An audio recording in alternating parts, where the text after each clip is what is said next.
Bonjour, je suis Malika et je vous souhaite la bienvenue sur la chaîne Bistro Littéraire. Bistro Littéraire est un podcast qui s'intéresse à la vie singulière de gens extraordinaires. Des gens qui peuvent être auteurs de livres, bergers, hommes, femmes politiques, prêtres, professeurs, chefs d'entreprise, demandeurs d'emploi, hommes ou femmes au foyer. Mais tous ont ce point commun, celui d'être porteurs d'une histoire. Ce qui fait que ces personnes se ressemblent et se distinguent à la fois, les unes des autres, c'est qu'elles sont chacune habitées par une puissance de vie, au cours de laquelle un événement particulier, marquant, original, s'est inscrit sur leur chemin de vie. Et elles ont accepté, pour vous, pour nous, de dévoiler et de partager ce passage, cet instant, cette expérience qui fait de leur vie un chemin extraordinaire. Parce qu'un proverbe africain nous dit « Un homme qui meurt, c'est une bibliothèque qui brûle », alors, au bistrot littéraire, nous avons fait le choix d'accueillir la finitude de tout un chacun. Et allons donc chercher ces bouts d'histoire extraordinaires qui se cachent dans la bibliothèque intérieure de chacun. Alors, dans notre quotidien, que ce soit dans la vie privée, dans la vie associative ou dans la vie professionnelle, nous côtoyons des personnes avec qui l'on échange, avec qui l'on discute, avec qui l'on rit. Mais derrière ces apparences, ces visages, ces façades, ces masques, nos interlocuteurs cachent, camouflent des indices qui peuvent brouiller les pistes, des détails qui pourraient les trahir sur ce qui peut être leur histoire réelle. Et ce sont ces vies que Nathalie Mouton, alias Jeanne Goiran, nous raconte. Jeanne, Nathalie, les deux sont un peu vrais. Voilà. Vous êtes autrice de 3 livres. Le premier, Une erreur d'écriture. Le second, Dans les pas de Laura.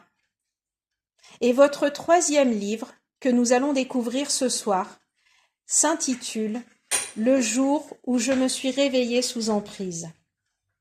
Je ne vous cache pas que ce livre m'a bousculée et m'a tenue en haleine pendant plusieurs jours et je dirais pendant plusieurs semaines, parce que lorsque l'on arrive à la fin de l'histoire, on continue d'y penser, on développe une certaine présence, une certaine sensibilité à ce qui nous entoure. Mais avant d'aller plus loin, dans la présentation de ce 3e livre, pouvez-vous nous dire qui vous êtes? Quel parcours? Quelle femme? Quelle maman? Quelle passion vous habite? Très bien. Écoutez, d'abord merci Malika de cette invitation. Revenir dans la Drôme, ce département qui est si cher à mon cœur de petite fille et au cœur de ma famille, c'est toujours un plaisir pour moi. Alors, donc merci doublement de cette invitation. Donc, qui je suis? Je suis une femme comme une autre, entre guillemets, si ce n'est que j'ai écrit 2 livres ou 3 livres, quoi.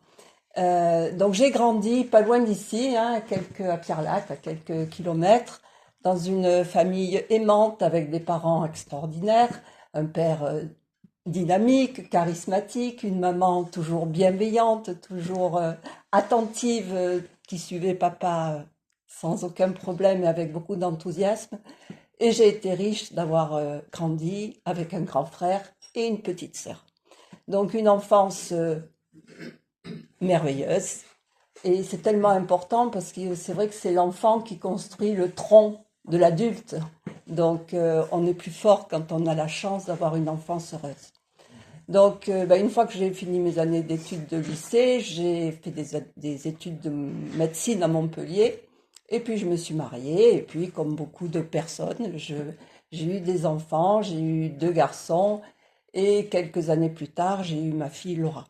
Donc voilà, j'ai eu une vie tout se passait bien. Et puis après, les chemins sont jamais tout simples. Bon, et j'ai connu la difficulté d'avoir une enfant différente, une enfant porteuse d'un handicap, d'une maladie génétique.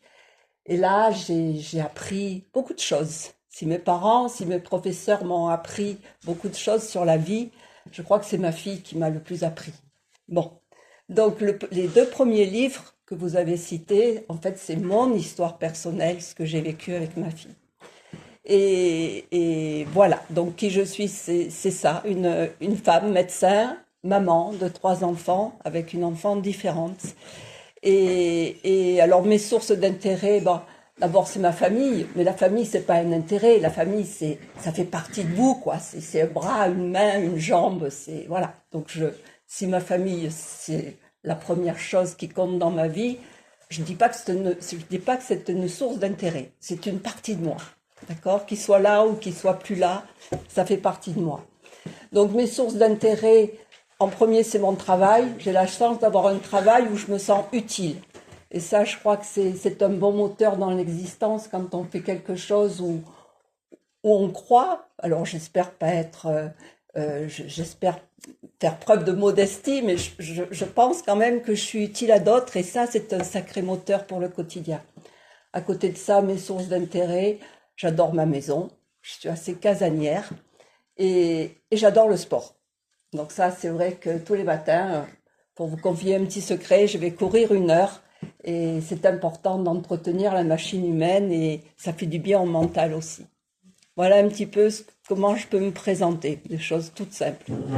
Alors, je retiens que vous allez courir hein, et ça me fait penser au personnage de votre livre qui court. Alors, je ne vais pas oser poser la question, à savoir est-ce que c'est un bout de vous, finalement, cette histoire, mais non. justement... Non, heureusement qu'on ne cumule quand même pas toutes les difficultés dans une vie, quoi. Hein, non. Non, par contre, c'est vrai que je crois que quand on écrit un livre, surtout quand dans les personnages, on retrouve toujours un peu nous. C'est vrai que Maureen, c'est l'héroïne de mon livre, elle est sportive, elle est prof de gym. Et c'est vrai que c'est voilà. Et elle court tous les matins. Et elle court tous les matins. Voilà, ça c'est un peu moi. Et là où elle court, c'est un petit peu l'environnement où je cours le matin. Alors justement, pour venir à votre roman, nous y découvrons le parcours de Maureen, qui est le personnage principal. Une jeune femme, enthousiaste, débordante d'empathie, mais qui manque de confiance en elle. Le jour où je me suis réveillée sous emprise, quelles ont été les sources d'inspiration pour écrire ce livre? D'accord. Alors, d'abord, pourquoi j'ai écrit ce livre? Si ce livre a été écrit, c'est parce que j'ai écrit le premier. Enfin, les 2 premiers, qui se ressemblent. Une erreur d'écriture est dans les pas de Laura. C'est une erreur d'écriture, c'est un témoignage où je raconte vraiment ce que j'ai vécu avec ma fille.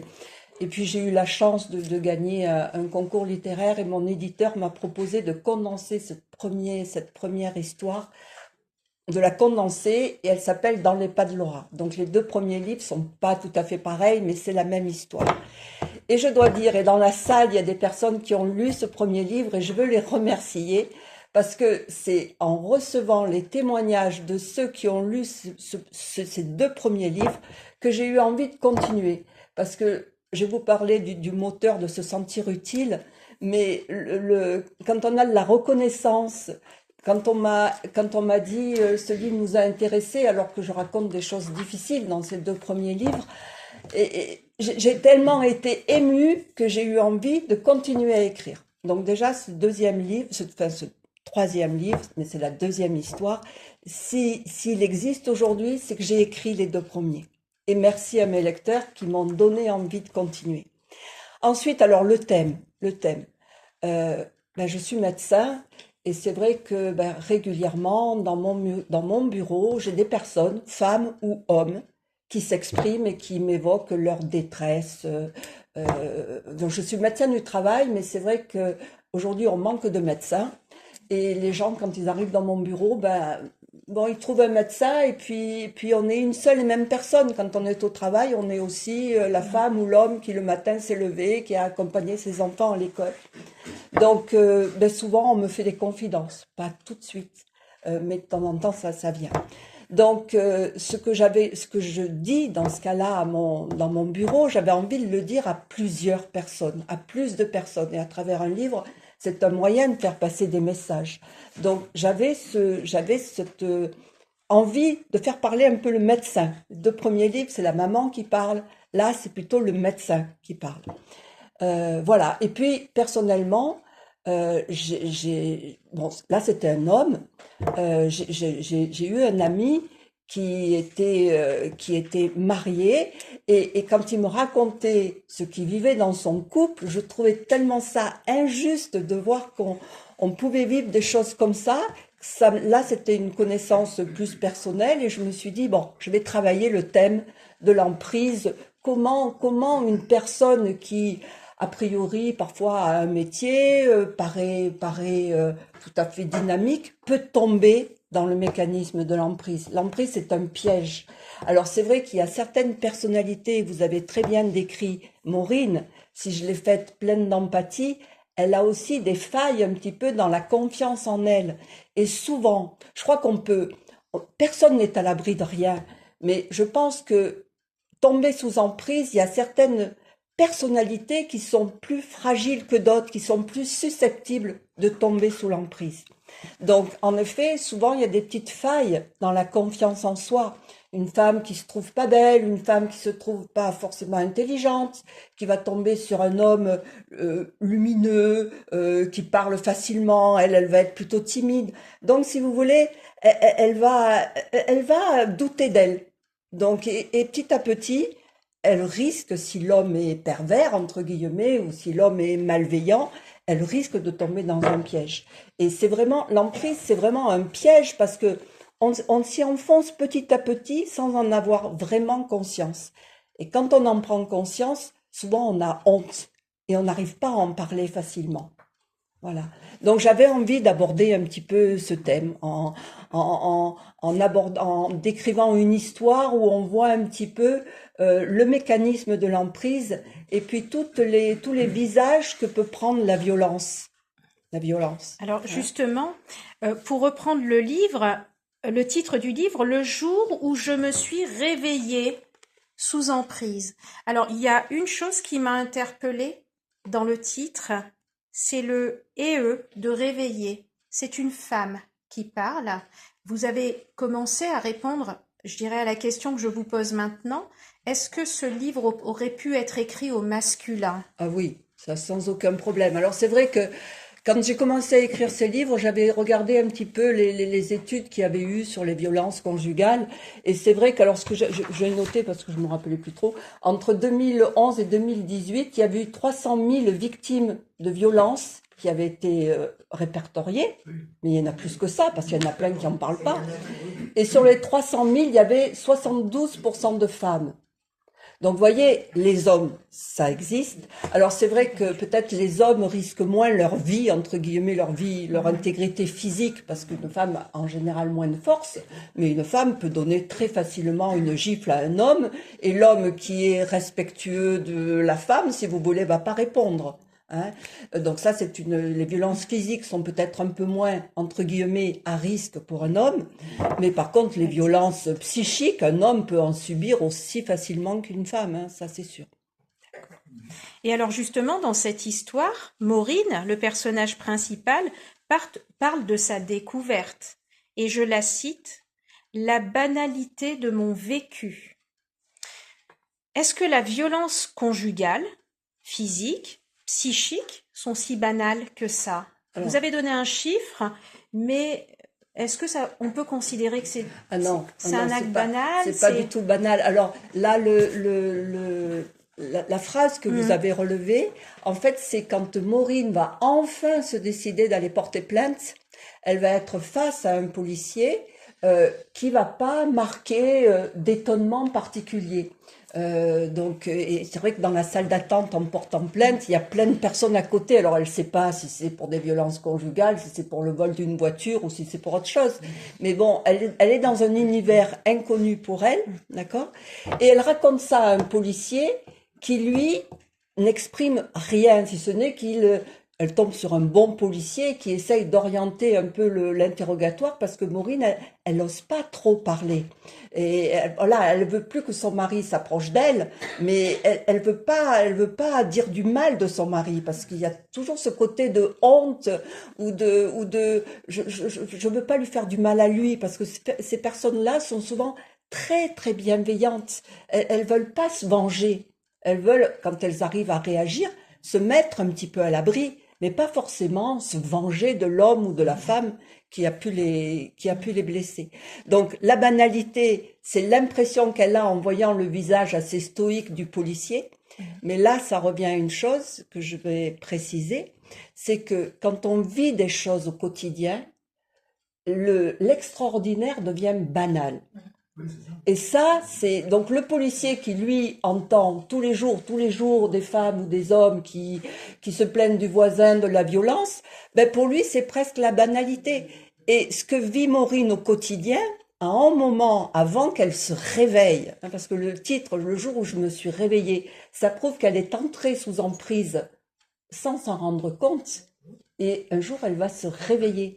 Et si vous voulez, le quotidien qu'elle va vivre va devenir pour elle, à un moment, une banalité. Elle va fermer les yeux. Et puis, un mari qui lui fait peur, un mari qui va l'intimider, ben, c'est son quotidien. Et quand ça devient quotidien, on est moins attentif. Voyez? Et ça devient presque, banalité, c'est pas le terme juste, mais on est pris dans des habitudes. Et du coup, ben voilà, on sait pas qu'ailleurs, ça peut être mieux. Voilà, le terme c'est ça. On ne sait pas qu'ailleurs ça peut être différent, quoi. Et alors justement, dans ce roman, nous découvrons les différentes formes de violence auxquelles est exposée Maureen. Pouvez-vous nous dire, compte tenu de votre expérience de médecin, comment s'exercent ces violences? Comment elles se caractérisent et comment vous les décelez?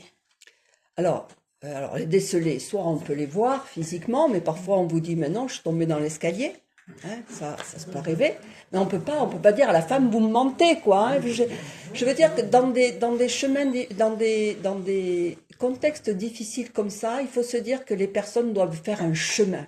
Et que nous, on est là pour leur tendre la main, mais qu'elles vont pas forcément rattraper notre main au moment où au moment où on l'attend. Il faut être patient. Faut pas juger et venir. Donc, pour en revenir à la question, c'était Comment s'exercent Ah voilà, alors les violences. Alors, les violences, il y en a plusieurs. En général, ça va toujours crescendo. Donc, le plus souvent, ça commence par la violence verbale. Dire, tu es idiote, tu fais ça comme une cochonne, c'est de la violence verbale. Ne t'habille pas comme ça, c'est de la violence verbale. Parce que on essaye de détruire, on essaye de spolier le moi de la personne qu'on a en face de soi. Moi, je dis toujours que dans ces contextes-là, c'est un peu comme les vampires. Quand on voit dans les livres des vampires, ils ont des grosses dents, on les repère. Ils sucent le sang, mais on les repère. Quand on tombe dans le piège de l'emprise et des violences conjugales, on voit pas les grosses dents de la personne qui va vous maltraiter. Au début, elle est tout à fait charmante, si vous voulez. Et on va tomber, donc c'est très pervers, quoi. On y tombe sans s'en rendre vraiment compte. Donc, il y a plusieurs violences. Il y a la violence verbale, en général. Ça arrive toujours, si on n'arrête pas avant, ça arrive toujours à la violence physique. Ensuite, vous avez la violence sexuelle, hein, les hommes ou les femmes qui vont exiger des choses sans le consentement de l'autre. Ça, on en parle beaucoup en ce moment, du consentement. Ensuite, il y a la violence psychologique. Tu es minable, tu sais rien faire, mais tu es laide. T'as vu comme tu es là, t'as vu comme t'es coiffée. Ça, c'est de la violence psychologique. Parce que la personne, déjà qu'elle manque au départ, sans doute, elle a des petites failles de confiance en elle, elle va tout perdre comme confiance. Elle va se sentir nulle de chez nulle. Moi, un jour, en tant que médecin du travail, j'ai eu une femme qui est venue dans mon bureau qui m'a dit, je lui disais, au travail, ça se passe comment? Ben non, elle me dit, ça se passe pas bien, vous comprenez, je suis nulle, j'arrive pas au travail. Alors, et puis, bon, alors, je la fais parler, puis elle finit par me dire, de toute manière, comment vous voulez que je travaille bien, puisque même chez moi, je suis nulle. Voilà, c'est comme ça, si vous voulez, que parfois, on arrive à engager un échange avec la personne. Voilà. Donc, et puis il y a les violences donc sexuelles, les violences économiques aussi. Parce que quand on tombe dans ces drames de vie, souvent, le conjoint veut isoler la personne. D'accord? Donc, il isole. Une moyenne d'isoler, c'est de faire abandonner le travail. Par exemple, la femme travaille. Maureen, c'est ce qui va se passer. Elle travaillait, il va lui faire comprendre. Et puis, toujours très moralisateur. Ne travaille pas pour notre fille. Vous voyez, on fait culpabiliser. Si tu travailles, ta fille va être à la crèche, notre fille va être à la crèche. Et qu'est-ce que c'est, ça? Vous voyez? Donc, il y a toujours ce contexte de je te demande de faire ça, mais c'est pour ton bien, c'est pour le bien de notre enfant. Donc c'est très difficile quoi de résister. Et alors justement, combien de temps ou combien de patientes vous a-t-il fallu rencontrer pour pouvoir permettre à ce livre de voir le jour? Alors ça, combien de patientes, je sais pas. En tant que femme, en tant que maman, je suis sensibilisée aux violences conjugales. Ça fait toujours très peur. Quand on est une maman, même si nous, on se sent protégé, bon, mais on a des enfants. Et on se dit, voilà. Donc ensuite, voilà, je pense que, je ne sais pas combien j'ai vu je suis pas spécialisée dans les violences, hein, je vous dis, je suis médecin du travail, mais bon, j'en ai vu. Combien de temps, combien il m'en a fallu pour avoir envie d'écrire ça, je sais pas, mais j'avais envie d'écrire là-dessus parce que c'est un sujet qui me touche, qui me révolte. J'ai des personnes qui risquent moins de tomber sous emprise que d'autres. Je connais par exemple une amie qui a lu mon livre, elle me dit « Mais moi, j'avais envie de secouer Maureen et de lui dire « Mais bon sang, mais va-t'en, quoi !» Mais on n'est pas toutes comme ça. Voilà. Et Maureen n'est pas meilleure ou moins bonne qu'une autre. Hein, voilà, on est tous différents. Est-ce que vous vous êtes déjà sentie impuissante face à la détresse d'un patient, d'une patiente, d'une victime des violences, ou au contraire, est-ce que le fait d'en rencontrer vous a donné une puissance insoupçonnée qui vous a permis d'agir, d'aider, d'accompagner? Alors, impuissante, je crois que je me suis jamais sentie impuissante. Que je me sois sentie interrogative ou inquiète, oui. Alors, mais souvent, nous, les médecins, on s'interroge, que ça soit pour des problèmes comme ça, de violence, ou pour, par exemple, une personne qui a une hypertension artérielle et qui comprend pas qu'il faut qu'elle se traite. Donc, on essaye de trouver les mots. On se sent pas impuissant. Par contre, on s'interroge. Quand la personne part du cabinet, on se dit, est-ce que j'ai trouvé les bons mots? Et ça, c'est des interrogations qu'on a. Et après, parfois, on se dit, le message n'est pas passé, c'est pas le moment peut-être encore, parce que comme je vous disais, il y a des chemins à faire pour arriver à prendre des décisions, pour arriver à accepter certaines choses, pour arriver à oser de parler. Il faut du chemin. C'est pas parce qu'on va dire à une personne, il faut faire ça, qu'elle va le faire. Elle le fera si elle pense qu'elle doit le faire. Et il faut qu'elle s'arme de courage. Donc, si vous voulez, impuissante, non. Inquiète, oui. Interrogative aussi, en se disant, est-ce que j'ai dit ce qu'il fallait dire? Voilà, ça c'est... Et alors, pour les personnes qui nous écoutent ce soir et les personnes qui écoutent le podcast, quels conseils pourriez-vous donner aussi bien à celles qui semblent se reconnaître dans le personnage de Maureen que celles qui croient connaître une personne qui subit des violences ou qui serait a priori sous emprise? Alors d'abord, ce que je crois qu'il faut bien connaître le cycle de l'emprise. On parle de cycle. C'est-à-dire que dans les violences conjugales, vous avez souvent, et ça il faut que les personnes le sachent, parce que c'est pas facile à repérer quand on est au quotidien, quand on a le nez dans le guidon. Le cycle des violences conjugales, ça tourne. Il y a quatre étapes, 4 périodes qui se suivent. Elles sont plus ou moins longues, ça tourne plus ou moins vite, mais ça s'aggrave toujours. Donc ces 4 cycles, c'est le suivant. La première, c'est la tension. Hein, là, en 2 mots, tension. C'est-à-dire que, bon, mettons, c'est l'homme le violent et c'est la femme qui subit. Hein, mais prenons cet exemple, mais ça peut être inversé. La femme va se dire, ouh là là là là, je vois son regard noir. Oh, puis il parle plus. Et puis il a des gestes brusques. Donc elle va se dire, ouh là là là là, je marche sur des œufs, il faut que je fasse gaffe. Ça, c'est la tension. Suite à cette tension, il y a la crise. La crise, c'est l'agressivité. On a parlé des violences physiques, verbales, sexuelles, voilà. Donc là, la personne dépasse toutes les bornes possibles. Et la victime, elle va se dire, oh là là, mais j'ai honte, je croyais, il m'avait promis, je croyais que, mais je suis quand même un peu en colère qu'il me fasse ça, mais j'ai peur, j'ai peur. Voilà, ça c'est la période de la crise. Après, il y a ça passe plus ou moins vite.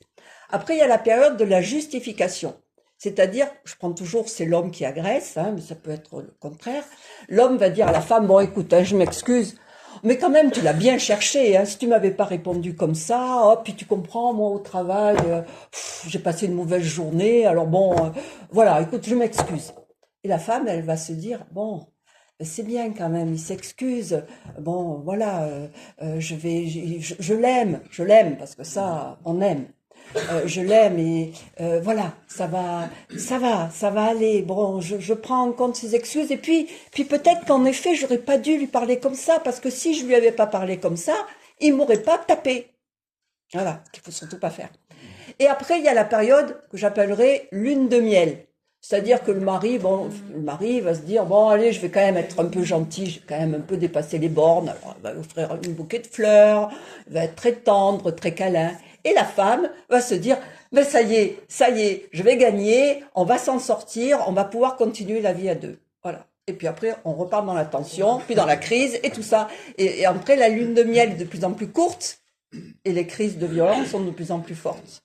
Voilà. Donc, ce que j'ai envie de dire à la personne, soit qui vit des choses comme ça, soit qui connaît des personnes qui vivent des situations comme ça, c'est repérer ces phases. Quand vous êtes dans ce cycle, la seule issue, c'est d'en sortir. Ne pensez pas que vous allez pouvoir guérir le conjoint qui pratique des choses comme ça. Voyez? Donc, il faut partir. Et pour partir, alors parfois c'est difficile parce que justement, la personne, elle a été isolée, humiliée, méprisée, on lui a piqué sa carte bancaire, elle n'a plus de travail. C'est compliqué. C'est plus facile quand tout va bien de dire moi je partirai, sans problème, moi je pars. Mais vous n'êtes pas elle. Donc voilà. Donc après, ce que je conseille, c'est de bien repérer les phases. Ce que je conseille, c'est de toujours partir, même s'il y a un chemin à faire avant d'y arriver, parce qu'il y a parfois des enfants. C'est compliqué, hein, c'est compliqué. Quand on vit pas des choses comme ça, on se dit, ah mais moi, si j'étais à sa place, jamais je ferais ça. Mais on n'est jamais à la place de quelqu'un. Jamais. Et alors justement, si vous me le permettez, pour compléter ce propos des différentes phases, ah ben voilà, vous avez un document. Alors j'ai trouvé à la mairie la semaine dernière un violentomètre, un document dans lequel eh bien, il y a les différentes phases qui sont décrites et qui expliquent jusqu'à quel niveau on est dans le vert, c'est-à-dire que la situation est tolérable, et puis plus on avance, plus on arrive vers le rouge. Et donc c'est ce document là qui a été édité par la mairie de Paris et dans lequel voilà on décrit jusqu'à quelle limite, à quel moment il faut savoir dire stop, à quel moment il faut savoir demander de l'aide. Et voilà, j'invite tout le monde à se procurer ce document. Il est disponible partout dans les mairies, les collectivités territoriales. C'est très bien parce que c'est très très concret. Par exemple, on te fait du chantage si tu refuses de faire quelque chose. Le truc, c'est vigilance. Dis stop. Faut dire stop tout de suite. Et puis par contre, il t'humilie, il te traite de folle quand tu lui fais des reproches. Il faut te protéger, il faut partir. Vous voyez, c'est vraiment une escalade. Et l'emprise et les violences conjugales, c'est toujours une escalade. Au début, tout est rose, hein, en général. Alors, j'aimerais tellement vous poser encore plein de questions. J'en ai beaucoup sous le coude. Mais voilà, je voudrais vous laisser lire un passage de votre livre pour que ceux qui ne l'ont pas encore lu puissent découvrir déjà votre plume qui m'a beaucoup touchée. J'ai beaucoup apprécié de lire votre livre, et le fait que ce soit l'auteur qui lit, ça nous permet, lorsque ceux qui ne l'ont pas lu se disent, bah tiens, c'est Nathalie ce soir qui me lit cette histoire. Et donc on entend cette voix, et donc je vous laisse choisir un extrait. Alors peut-être 2 petits extraits, Oui. puisque je vous ai dit qu'il y avait des phases. Alors l'histoire, ça commence un peu comme ça. Le voile de ma chemise se souleva, découvrant ma taille. Les doigts de Kevin s'insinuèrent sous ma ceinture. Frisson. Imitant sa hardiesse, je fis glisser mes vêtements et, défiant le froid contact, je courus me jeter dans ses bras déjà immergés. Nos chairs rapprochées s'attisaient, autant à la berceuse marine son pouvoir langoureux. Ses mains s'animèrent pour pianoter sur ma nudité une tendre mélodie. Une danse harmonieuse et puissante unit nos corps. Sous les ondulations et accompagnant mes sourds gémissements, son souffle s'accéléra. Là, c'est beau, c'est le début de l'histoire. Et puis, quelques années après, sortir seul en ville devint compliqué. Les déplacements les plus banals, comme me rendre au supermarché par exemple, fourmillaient d'obstacles. Les mobiles de Kevin visant à m'accompagner pullulaient et tombaient parfaitement argumentés. Ma lenteur, mon manque de clairvoyance pour le choix des produits, ma stature fluette qui menaçait l'intégrité des sacs à porter, ma conduite automobile mal assurée, mon éternelle étourderie. Que sais-je encore? Gardant en mémoire l'épisode douloureux qui avait fait suite à une pâle intervention de ma part pour atténuer les insuffisances relevées, j'observais le silence. Mieux valait s'adapter que de revivre l'horrible instant passé. Mais Maureen, rends-toi à l'évidence, tu n'es vraiment pas dégourdie, avait-il répliqué sans affect. Tu me rappelles cette fille de l'ASE, tu sais, celle que l'on nommait Andrea la potiche. Ne me regarde pas avec ces yeux de chien battu quand je te parle ainsi, c'est insupportable. Tu dois t'améliorer, et j'agis pour ton bien. Enfin, afin que tu n'oublies pas de fournir les efforts nécessaires, je t'appellerai Andrea à chacune de tes erreurs. Ainsi, et avec moi à tes côtés, tu progresseras peut-être. Tu as une sacrée chance de m'avoir trouvé. Avait-il terminé en embrassant mon front et en pressant mes fesses à pleine main pour me coller à lui. Puis il m'avait entraîné vers la chambre et m'avait fait l'amour. Ces gestes dominateurs avaient bafoué les vertus de l'intime rapprochement, blessant ma chair, meurtrissant mon cœur, glaçant jusqu'à la moelle de mes os. J'avais ravalé mes larmes. Être traité de mauviette m'aurait achevé. Quelques minutes plus tard, une fois sa jouissance obtenue, il s'était rhabillé, le regard victorieux. J'avais refait le lit. Voilà. Merci Nathalie. En conclusion, ma chère Nathalie, en racontant l'histoire de Maureen, de son emprise, de ses douleurs, de ses peurs, de ses doutes, vous avez fait le choix de raconter l'histoire de ces femmes, de ces hommes, de ces enfants et de tous ceux qui, en France, comme partout dans le monde, vivent ce destin commun, celui de la violence. Certes, la perception par chacun est différente, mais dans tous les cas, elle provoque des blessures, des cassures, du corps, de l'esprit et de l'âme. Par votre livre, vous témoignez votre soutien et aidez celles et ceux qui ont aujourd'hui encore choisi le silence. Oui, vous les incitez à oser s'exprimer, à oser demander de l'aide, à oser la vie, tout simplement. Cette vie telle qu'on l'imagine, douce, accueillante, faite de joie. C'est peut-être ça, votre façon de vous sentir utile. Et comme le disait Julien Clerc, je veux être utile à vivre et à rêver. Alors si vous me le permettez, Nathalie, je vous laisse le dernier mot, le mot de la fin. Toujours le plus difficile. Écoutez, merci beaucoup Malika. Si en effet mon livre permet à certaines femmes ou hommes de sortir de ces chemins compliqués où il n'y a pas d'issue si ce n'est de partir, j'aurais pas travaillé pour rien. Donc merci à vous, merci vraiment et à tous et toutes d'être là. La salle est quand même bien remplie et ça me touche énormément, sachez-le. Et je vous remercie d'avoir fait le chemin jusqu'ici. Merci beaucoup à tous. Merci.